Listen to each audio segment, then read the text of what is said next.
All right, folks, we're going to run through real quickly why most fintech positioning fails. You run a cool little technology thing and you got a great little widget and you think it's going to, that you're standing out in the marketplace. Here's the problem. Most fintech companies think their differentiation is obvious, right? They think it's based on the technology is better. They think that functionality is more robust. They think that it's got some sort of differentiated thing in the features aspect of what they do. This generally is built around how they made it, right? The architecture. And this lands in the room. When you're selling it, it lands. That differentiation works. Most of the positioning work you did comes across. The problem is later. It stalls out after the fact. Once that meeting is over, the deal goes nowhere. And most founders don't know why.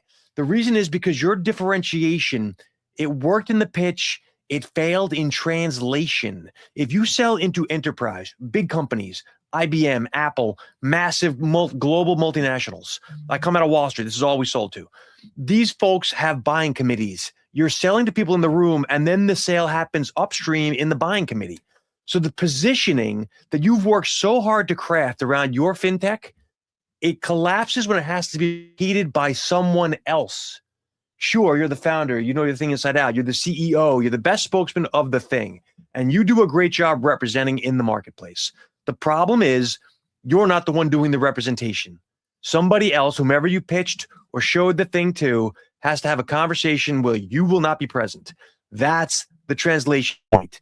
So after the meeting, all that positioning work you did that sounded so great, it gets reduced down to, yeah, it's a better tech, or they're like a more modern version of Uber. They really water it down and you won't even know it. And those types of statements are preferences. You're presenting as a preference internally to the buying committee. They're kind of like this, they're kind of like that. Preferences don't survive buyer committees.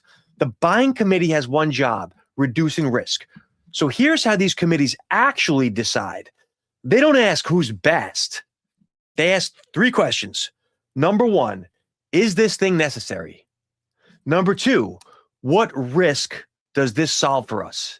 And number 3, what happens if we don't act, right? So what do we need this thing? What is it helping us with? And what if we delay? Those are the questions, right? So if you're describing the attributes, you are a blockchain-based network delivery, AI-driven, all of that stuff is attributes. You can't describe attributes. It doesn't get the job done. You must describe consequences. Don't describe attributes. Describe the consequences of them not going with you. So deals stall when that positioning, that differentiation can't be defended upstream. When no option feels wrong, then waiting is the right thing.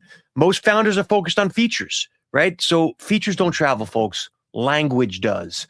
Your sales narrative is about language. If your differentiation can't be stated without slides and demos, it's not going to survive scrutiny. So here's the test.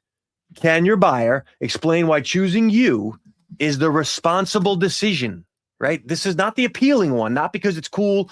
It's the adult choice. Can they describe that? If you can't get that across to them, meaning you give them the words they need to deliver on that, then it's going to fail in the buyer committee. That's it. That's all I got for you guys. Give it some thought. Talk to you soon.